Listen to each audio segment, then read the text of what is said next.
ನಮಸ್ಕಾರ ಗುರು, ನಮಸ್ಕಾರ. ನಮ್ಮ ಆಚಾರ್ಯ ಯೂಟ್ಯೂಬ್ ಚಾನಲ್. ನಾವು ಇವತ್ತು ಮಾತಾಡ್ತಿರೋದ್ ಪ್ರಕಾರ ಏನ್ ಟಾಪಿಕ್ ಅಂದ್ರೆ RCB ಮತ್ತೆ ಪಂಜಾಬ್. RCB ಏನಕ್ಕೆ ಸೋತ್ರು, ಮೇನ್ ಬಂದು RCB ಸೋತಿದ್ ಕಾರಣ ನಾನು ಹೇಳೋದಾದ್ರೆ ಮೇನ್ ಬಂದು ಟಾಸ್ ತುಂಬಾ ಇಂಪ್ಯಾಕ್ಟ್ ಆಗುತ್ತೆ.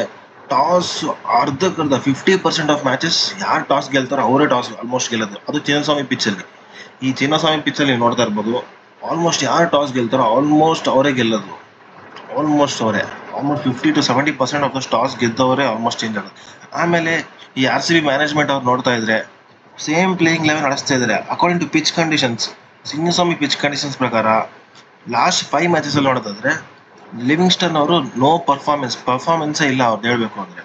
ಆಮೇಲೆ ಕೃಣಾಲ್ ಪಾಂಡೆ ಯಾವ್ದೋ ಒಂದು ಅವೇ ಮ್ಯಾಚ್ ಗೇಮ್ಸ್ ಅಲ್ಲಿ 3 ವಿಕೆಟ್ಸ್ ತೆಗೆದಿದ್ದಾನೆ. ಆಮೇಲೆ ಲಾಸ್ಟ್ 2 ಮ್ಯಾಚಸ್ ಎಲ್ಲ ತೆಗೆದಿದ್ದಾನೆ. ಓಕೆ ಅನ್ಬೋದು.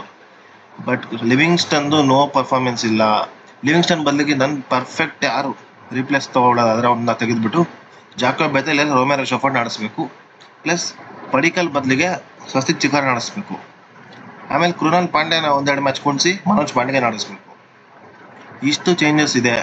ಇಷ್ಟು ಚೇಂಜಸ್ ಮಾಡಲೇಬೇಕು, ಇಲ್ಲ RCB ಗೆಲ್ಲೋಕೆ ಸಾಧ್ಯತೆ ಇಲ್ವೇ ಇಲ್ಲ.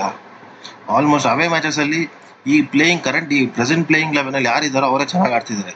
ಹೋಮ್ ಮ್ಯಾಚಸ್ ಅಲ್ಲಿ ಅಟ್ಲೀಸ್ಟ್ ಲಿವಿಂಗ್ಸ್ಟನ್ ಬದಲು ಜಾಕೋಬ್ ಬೆಥೆಲ್ ಇಲ್ಲ ಅಂದ್ರೆ ರೋಮೆರೋ ಶೆಫರ್ಡ್ ಆಡಿಸಿ, ಅವು ಚೆನ್ನಾಗಿ ಆಡ್ತಾರೆ. ಆಮೇಲೆ ಮನೋಜ್ ಪಾಂಡೆಗೆ ಆಡಿಸಿ, ಇವರು ಡೈರೆಕ್ಟ್ ಪ್ಲೇಯಿಂಗ್ ಲೆವೆನ್ಗೆ ಹಾಕೊಳ್ಳಿ. ಆಮೇಲೆ ಕೃಣಾಲ್ ಪಾಂಡ್ಯನ್ ತೆಗೆದ್ಬಿಟ್ಟು ಆಲ್ರೌಂಡರ್ ಮನೋಜ್ ಪಾಂಡೆಗೆ ಬೌಲಿಂಗ್ ಆ್ಯಂಡ್ ಬ್ಯಾಟಿಂಗ್ ಎರಡು ಆಡ್ತಾರೆ, ಚೆನ್ನಾಗಿ ಆಡ್ತಾರೆ. ಆಮೇಲೆ ಪಡಿಕಲ್ ಬದಲಿಗೆ ಸ್ವಸ್ತಿಕ್ ಚಿಕಾರನ್ನ ಹಾಕೊಳ್ಳಿ, ಹೊಸೊಬ್ರು ಚಾನ್ಸ್ ಕೊಡಿ. ಹೊಸೊಬ್ರು ಚಾನ್ಸ್ ಕೊಡ್ತಾ ಇಲ್ಲ. That is the main reason. ಅದು ಹೋಮ್ ಪಿಚ್ ಅಲ್ಲಿ ಪಿಚ್ ಕಂಡೀಷನ್ಸ್ ಪ್ರಕಾರ ಅವ್ರು ನಡೆಸಬೇಕು. ಏನಕ್ಕೆ ಆಡಿಸ್ತಾ ಇಲ್ಲ? This is the main problem RCB lose match ಆಗೋದಕ್ಕೆ.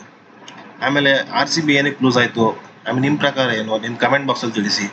ಇದೇ ರೀತಿ ನಮ್ಮ ಕಂಟೆಂಟ್ಗಳಿಗಾಗಿ ನಮ್ಮ ಚಾನಲ್ ಫಸ್ಟ್ ಟೈಮ್ ನೋಡ್ತಾ ಇದ್ರೆ ಲೈಕ್ ಮಾಡಿ, ಶೇರ್ ಮಾಡಿ, ಸಬ್ಸ್ಕ್ರೈಬ್ ಮಾಡೋದು ಮರಿಬೇಡಿ ಅಂತ ಹೇಳ್ತಾ, ಆದರೂ ಒಬ್ಬರು ರೆಸ್ಪಾನ್ಸಿಬಲ್ ಆಗಿ ಆಡಿಲ್ಲ. ಫಿಲ್ ಸಾಲ್ಟ್ ಏನೋ ಮಿಸ್ ಔಟ್ ಆಗಿ ಟಾಪ್ ಎಡ್ಜ್ ಆಗಿ ಕ್ಯಾಚ್ ಆಯಿತು, ಓಕೆ. ಆಮೇಲೆ ವಿರಾಟ್ ಕೊಹ್ಲಿ, ಬಟ್ ಬೇರೆಯವ್ರು ಯಾರು ರಜತ್ ಪಟ್ಟಿದಾರ್ ಮತ್ತು ಟೀಮ್ ಡೇವಿಡ್ ಇಬ್ಬರೇ ಚೆನ್ನಾಗಿ ಆಡಿರುತ್ತೆ. ಅದು ಬಿಟ್ಟರೆ ಬೌಲರ್ಸಲ್ಲಿ ಜಾರ್ಜ್ ಹಜಲ್ವುಡ್ ಚೆನ್ನಾಗಿ ಆಡಿದ್ದಾರೆ ಅಂತಲೇ ಹೇಳ್ಬೋದು. ಅದು ಬಿಟ್ಟರೆ ನೋಡ್ತಾ ಇರ್ಬೋದು ನೀವು ಇಲ್ಲಿ ಸ್ಟ್ಯಾಟ್ಸು. ಇವರಲ್ಲಿ ನೇವನ್ ಮಟೇದರ್ ಚೆನ್ನಾಗಿ ಆಡಿದ್ದಾನೆ, ಪ್ರಿಯಾಂಕ್ ಚಾರ್ಯ ಚೆನ್ನಾಗಿ ಆಡಿದ್ದಾರೆ ಅಂತಲೇ ಹೇಳ್ಬೋದು. ಅದು ಬಿಟ್ಟರೆ no proper RCB.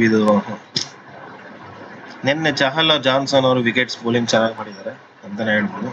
Bhuvneshwar Kumar, ಹಜಲ್ವುಡ್ ಎಲ್ಲ ಚೆನ್ನಾಗಿ ಬೌಲಿಂಗ್ ಮಾಡಿದ್ದಾರೆ. ಬಟ್ ಬ್ಯಾಟಿಂಗಲ್ಲಿ ಲಿಯಾಮ್ ಲಿವಿಂಗ್ಸ್ಟನ್ನ ಕುಣಿಸ್ಬಿಟ್ಟು ಪಕ್ಕ ಜಾಕೋಬ್ ಬೆಥೆಲ್ ಇಲ್ಲ ಅಂದರೆ ರೋಮೆರೋ ಶೆಫರ್ಡ್ ಆಡಿಸ್ಬೇಕು ಅಂತ ನನ್ನ ಪ್ರಾರ್ಥನೆ ಅಷ್ಟೇ ನಮ್ಮ ಕಡೆಯಿಂದ.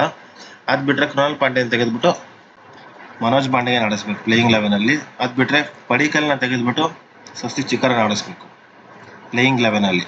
ಆಮೇಲೆ ಇಂಪ್ಯಾಕ್ಟ್ ಬೇಕಾದ್ರೆ ಇಂಡಿಯನ್ಸ್ ತೊಗೊಂಡ್ರು, ಓಕೆ ಫೈನ್. ಅವಾಗ ಇನ್ನೂ ಬ್ಯಾಟಿಂಗ್ ಡೆಪ್ತ್ ಆಗುತ್ತೆ, ಚೆನ್ನಾಗಿ ಆಡ್ತಾರೆ ಅಂತ ನಮ್ಮ ಅಭಿಪ್ರಾಯ. ಅದು Chinnaswamy ಪಿಚ್ಚಲ್ಲಿ at least ಆಡಿಸ್ತೀವಿ. Jacob Bethell, ರೋಮೆರೋ ಶೆಫರ್ಡ್ನ ಹೊಸೊಬ್ರು chance ಕೊಡಿ ಅಂತ ಹೇಳ್ತಾ ನನ್ನ ಈ ವಿಡಿಯೋ ಮುಗಿಸ್ತಾ ಇದ್ದೀನಿ. ನನ್ನ ವಿಡಿಯೋ ನೀವು ಮೊದಲನೇ ನೋಡ್ತಾ ಇದ್ರೆ ಲೈಕ್ ಮಾಡಿ, ಶೇರ್ ಮಾಡಿ, ಸಬ್ಸ್ಕ್ರೈಬ್ ಮಾಡಿ ಅಂತ ಹೇಳ್ತಾ, ಹೀಗೆ ಸಪೋರ್ಟ್ ಮಾಡಿ ಅಂತ ಹೇಳ್ತಾ ಧನ್ಯವಾದ. Thank you.